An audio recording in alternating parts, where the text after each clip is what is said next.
အားလုံးပဲမင်္ဂလာပါဗျာနော်ဒါကတော့ကျွန်တော်တို့တောက်ကြနေအပိန်းလေးတွေဖြစ်ပါတယ်ဒီနေ့ကဒါဘာဖြစ်ဖြစ်အပိန်းလေးဆိုတော့ကျွန်တော်မိတ်ဆွေတွေကိုတော့ကျွန်တော်ကတော့ဒါအပိန်းလေးမှာဒါကံကောင်းခြင်းတွေနဲ့ပဲကျွန်တော်တို့ပိတ်အောင်လို့တော့ဒါကျွန်တော်အတန်းတိုင်းတော့စူးစမ်းထားပေးပါတယ်ဗျာနော်ဒီတောက်ကြနေမှာဘာကစားသင့်လဲဆိုတော့ကျွန်တော်တို့ကဒါမနေ့က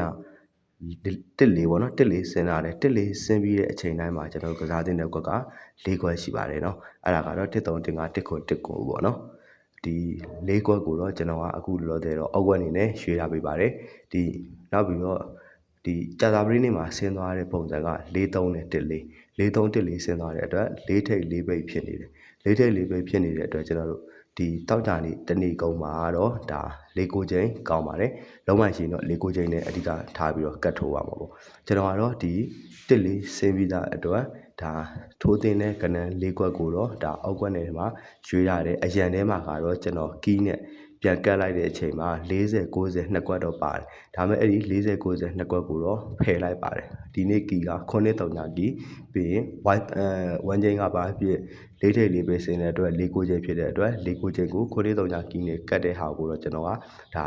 အရန်ထဲမှာထည့်ထားပြီးတယ်အဲ့ဒီထဲမှာ40 90ကဆင်းထားပြီးသားကဏ္ဍဖြစ်တဲ့အတွက်ပြန်ကြားကြရင်တော့40 90ထည့်ထိုးပါကျွန်တော်တော့ဒီမှာ40 90 2ခွက်ကိုဖြုတ်ထားလိုက်တယ်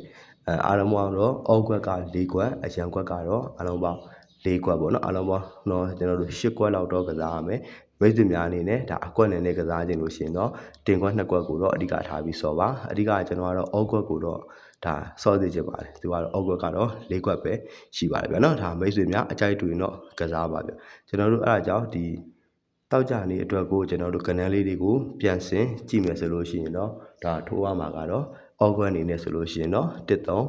1 5 1 9 1 9ပေါ့နော်ဒီ၄ခွက်ကအောက်ကွက်ဖြစ်သွားမယ်အရန်ကွက်ဆိုလို့ရှိရင်တော့ကျွန်တော်တို့4 2 4 9 9 2 9 9ပေါ့နော်ဒါအရန်ကွက်ဖြစ်သွားမယ်၄ထိပ်၄ပိတ်ဆင်းထားတဲ့အတွက်ဒီနေ့၄ 9ချိန်လုံးဝကောင်းပါတယ်မိတ်ဆွေများအနေနဲ့တကယ်လို့ကိုက၄ 9ချိန်ကိုပဲအဓိကထားပြီးကစားစေချင်တယ်ဆိုလို့ရှိရင်တော့ကစားခြင်းနဲ့ဆိုလို့ရှိရင်တော့တို့ဘာထိုးအောင်ဆိုတော့1 9ရယ်4 2ရယ်4 9ရယ်4 9ရယ်9 2ရယ်